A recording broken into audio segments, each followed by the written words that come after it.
ឆ្នាំជាយុវជនពីមុនខ្ញុំមិនមានភាពក្លាហានមិនអាចដឹកនាំក្រុមបានក៏មិនដែលធ្លាប់បានចូលរួមនៅក្នុងសកម្មភាពនៃគម្រោង CSRP ដែរប៉ុន្តែចាប់តាំងពីអង្គការទស្សនពិភពលោកបានបង្កើតមានក្លឹបកុមារក៏ដូចជាបានផ្ដល់ឱកាសឲ្យរូបនាងខ្ញុំបានចូលរួមក្នុងវគ្គបណ្ដុះបណ្ដាលស្ដីពីកញ្ចប់វិស័យសុខភាពនិងវិថីសន្តិភាពនេះមកខ្ញុំមានភាពក្លាហានខ្ញុំអាចដឹកនាំក្រុមបានខ្ញុំអាចផ្សព្វផ្សាយអំពីផលប៉ះពាល់នៃការប្រើប្រាស់អំពើហិង្សានិងអត្ថប្រយោជន៍នៃការ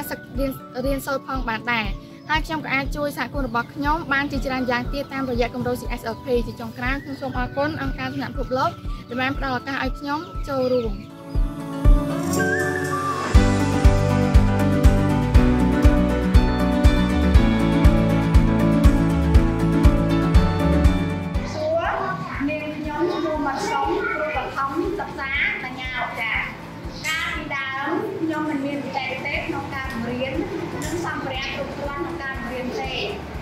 សិស្សមិនអាចយ៉ាបានមិនតមកខ្ញុំបានទទួលវគ្គបណ្ដុះបណ្ដាលពីការិយាល័យស្ដីអំពីកុមារអានកុមារចេះនិងកុមារអានបានល្អព្រមទាំងសម្ភារៈសម្បូរបែបក្នុងការតុបតែងថ្នាក់រៀនហើយដូច្នេះហើយធ្វើឲ្យកុមារងាយចាប់បានហើយនឹងយល់ជាងមុនតែចុងក្រោយខ្ញុំសូមថ្លែងអំណរគុណចំពោះអង្គការទស្សនពិភពលោកដែលបានផ្ដល់ជាសម្ភារៈដល់អ្នកគ្រូទាំងអង្គការសូមអរគុណ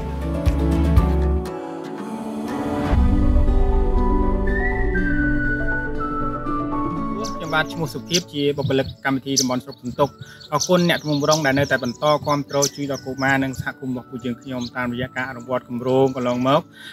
ពុកម្ដាយចំនួន213នាក់ពួកគាត់បានចូលរួមការលើកកម្ពស់កំណើនហើយពួកគាត់បានយកចំណេះដឹងទាំងអស់នោះទៅជួយនិងបង្រៀននិងជំរុញកូនៗរបស់ពួកគាត់ឲ្យទៅសាលាយ៉ាងទៀងទាត់តាមការអប់រំបែបវិជ្ជមានទោះជាយ៉ាងណាក៏ដោយការអានរបស់កុមារនៅតែជាបញ្ហាហើយគម្រោងកំពុងតែធ្វើការសហការជាមួយដៃគូពាក់ព័ន្ធដើម្បីលើកកម្ពស់ការអានរបស់កុមារឲ្យកាន់តែប្រសើរឡើងជាពិសេសលើ